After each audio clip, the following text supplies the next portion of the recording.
All Indiana Politics is your premier source for Indiana politics, focusing on issues that matter to you. I still want us to be the best in the Midwest. We can't afford another lockdown. Give the citizens of this country the relief they need. Education in the state of Indiana remains priority number one. In-depth, nonpartisan coverage. We don't know exactly where the economy will be in January. People are worried with good reason. Exclusive interviews with Indiana's political leaders. We have the resources here in the state of Indiana to care for those who are in need. Expert analysis on critical legislation. We need to reform those laws. This recovery is going to take some time. We've got to anticipate that there'll be a budget shortfall. From Wish TV, this is All Indiana Politics Podcast on the All Indiana Podcast Network.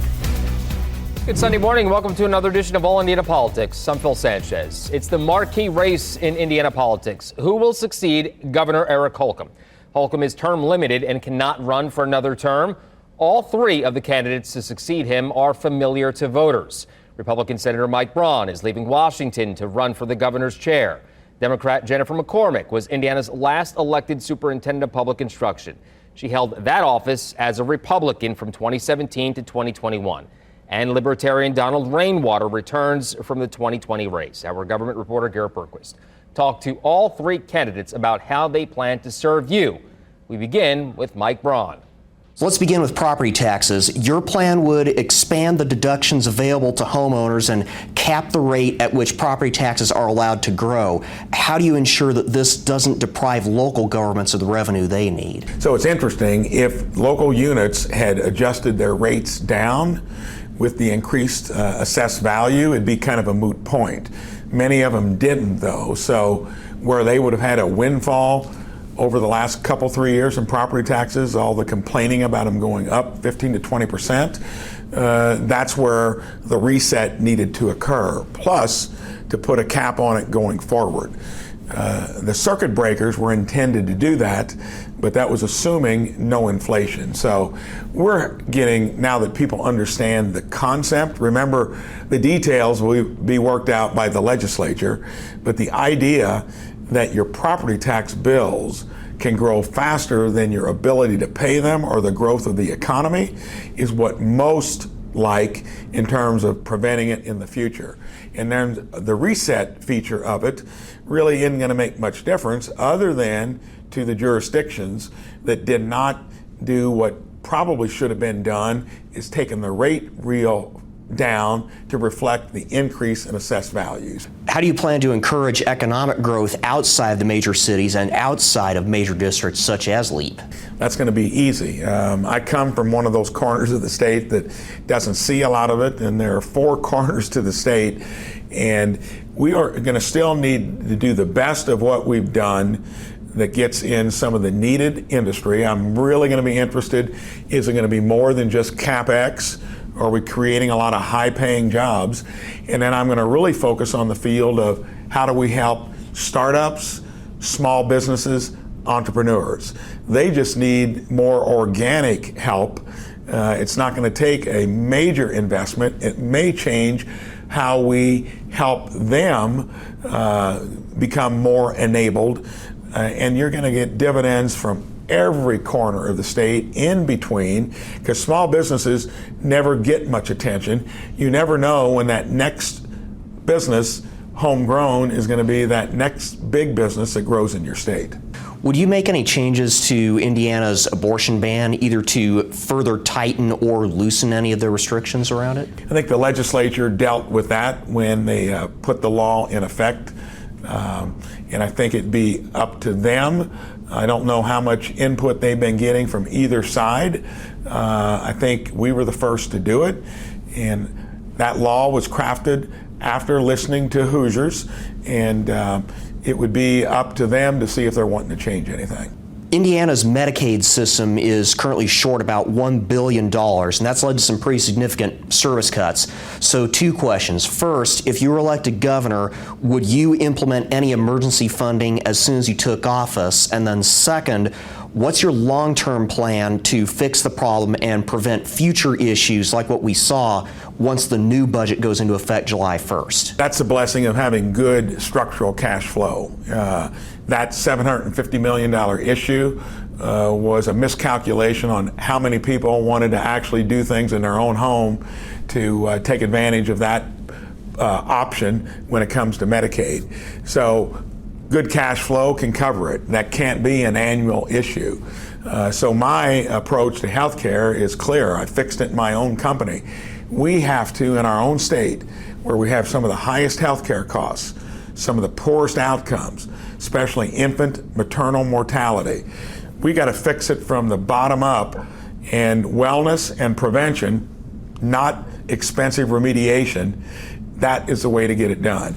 And I've done it in my own business. We can do that in our own state health care plans.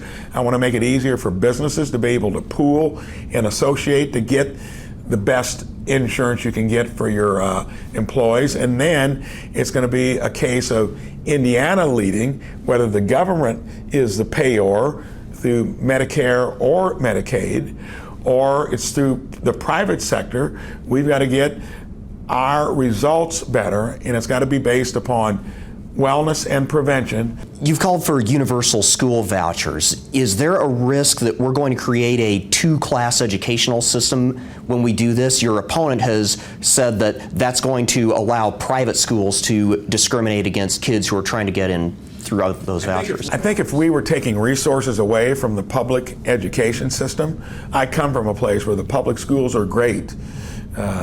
My wife and I attended them. Our kids did. Our grandkids are. Not all places have that. So when it comes to vouchers, choice, competition, we need to be embracing it. And the argument that they make, that's just not true. It's not a zero-sum game. We've been resourcing public education in all schools with more resources each year. I've been adamant about getting more of that into teacher pay and benefits at a level higher than what my opponent has recommended.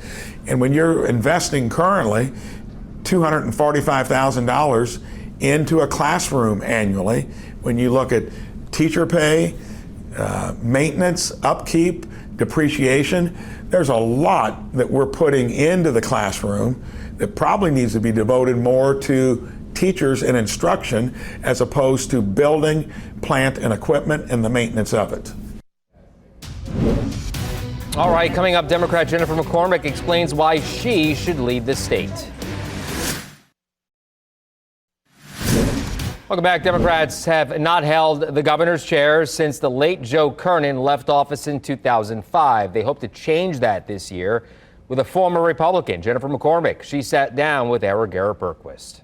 So let's begin with your education plan. You've called for significant increases in teacher pay. How do you plan to pay for it? Yeah, first of all, we have to get that pay up to be competitive with non-educator professionals. Right now we have 3,300 openings and we're never going to fill them. So it's a matter of getting that salary up, which we know is going to be expensive, but that also is a reminder that we're giving $1.6 billion to private schools that are going away from our public schools. And so that would be a huge chunk of it without raising taxes, without just reallocating where those dollars go.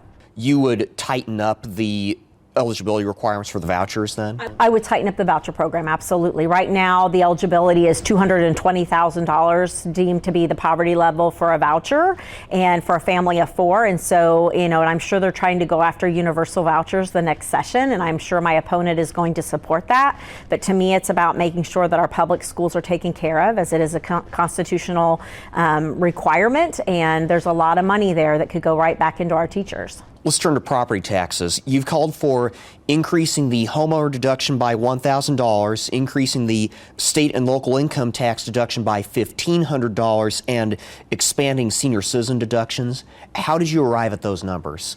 From the beginning, we've talked about bringing back common sense and bipartisanship, bringing back the balance to the State House. So to come up with our plan, we looked at really good language that had been submitted by good legislative language that had been submitted by Republicans and Democrats, put a plan together that made sense, that already had a fiscal on it. So on day one, we could roll it out and people could have relief, all Hoosiers, but particularly our seniors, our renters, our veterans, but all Hoosiers would have a little bit of that relief. Our plan differed from our opponent, who his first plan and version 2.0, since his first one was so bad, but our plan did not go after the local level. And I think that's why it was so well received, because we still have to fund our schools and our libraries and our parks and our fire and our police. How do you minimize the loss of revenue? And again, that's what we were trying to balance as far as the state sitting on a big surplus. So making sure that we're doing our due diligence to make sure we have a surplus still, but chipping into that a little bit to provide relief that so many Hoosiers are saying they need, without going after the local level that are already telling us that they are strapped. Indiana's Medicaid system is short about $1 billion, and that's led to some very significant service cuts. First, would you implement any emergency funding for it once you became governor? And then second, what's your long-term plan to fix that problem and prevent any future issues after the next budget takes effect on July 1st of next year? I'm not a believer in you beat up people who are implementing the program. I think you have oversight and leadership and you hold them accountable. But one, doing a review of what is the problem, and I've been told that there are a lot of different problems and for a lot of different reasons. But I've also heard from those families who their children don't have the care they deserve. They're on big waiting lists for adults that they'll never get, or they were providing care for their family members that now they can't get that reimbursement, or it's much less. And so it's impacting not only just individuals, but our economy, because now we're strapping people who want to get in the workforce that can't. So making sure, one, we figure out what the problems are and do a deep review of that, but also, two, being good partners at the federal level, because it is matching, and making sure that we are getting every dollar we can possibly get, and then be responsible going forward with planning and doing what we can do in order to fix it. It's not a fast fix. It just is not, because it's so expensive and it's such a mess. But it comes back to using common sense, bringing the right people at the table to find a solution. You've called for restoring access to abortion services and passing a constitutional amendment to protect abortion. Is that realistic given the makeup of the legislature? The Republican Party very likely is going to control the legislature after Election Day, or at least one chamber. Yeah, again, it's common sense. We're hearing from over 80% of the Hoosiers that want a citizen-led ballot initiative, so they have a voice in whether it's women's reproductive freedoms, or whether it's cannabis, or whether it's voucher programs. Right now, Kentucky's running a citizen-led initiative ballot question on vouchers. You know, let us have our voice. And isn't it sad that we're having to basically beg to have just the initiative put forth? But again, it goes back to working across the aisle, using that platform to better inform Hoosiers that we're one of the few states that doesn't have that option, but also to working with the General Assembly in order to get it done. I'm committed to it, but we'll see if our Republican friends are as well. But Hoosiers deserve that. We deserve a voice, and we deserve citizen-led ballot initiatives. One of the criticisms that's been leveled at the IEDC, particularly with regard to the LEAP district, is that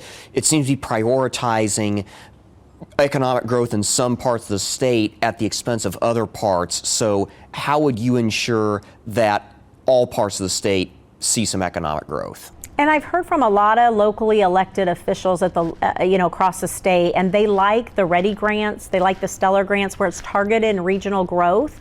Now, they're not seeing the type of money that's in Boone right now for that particular LEAP project, but they like the approach of regional type of monies to give them to attract and retain good business and business development. And so continuing what's working. Now, they have said we need some red tape off that program a little bit, hold us accountable, but let us do what we need to do. So continue on what's working with a targeted approach, but also spread the wealth. I mean, there's a lot of places in Indiana that are desperately needing that quality of life that goes right back to economic development. So the approach is good, it's just how those dollars are being disseminated. All right, coming up, we hear from Libertarian candidate Donald Rainwater. Welcome back. Libertarian Donald Rainwater won more than 11% of the vote in 2020. That was by far the best performance of any third-party candidate for governor since before the Civil War. He wants to improve that margin this year and make it to the governor's mansion. He made his case to our Garrett Bergquist. Housing costs have become a major issue in this election cycle, so let's begin with property taxes. I understand that you want to stop charging property taxes once someone has owned a home for 7 years. I have proposed that we set the property tax at 1% of the purchase price of the property for a maximum of 7 years. That kind of goes with our 7% sales tax. And if someone wanted to pay that all at closing, roll it into their mortgage and amortize it over 30 years to reduce the impact of that, however they wanted to do it, if they want to escrow it 1% a year for 7 years, it's really, the proposal is designed to highlight the fact that we have to meet those two goals. We've got to make it so that property taxes don't keep going up on folks, and that there's an end date, that we're not paying property taxes in perpetuity to the government.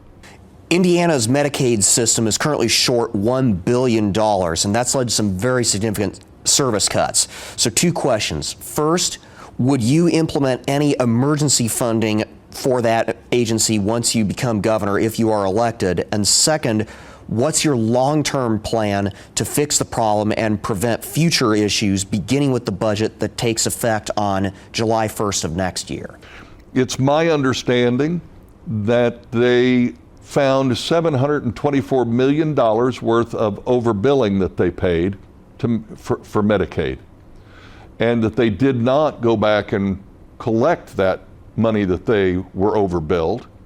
And so that that accounts for about 3/4 of that $1 billion shortfall.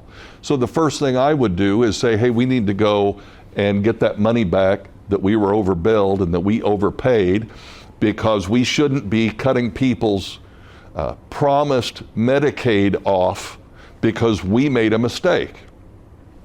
I also am really troubled by the fact that we have a lot of Hoosiers sitting on a wait list for Medicaid, not months, some people for years are on this wait list.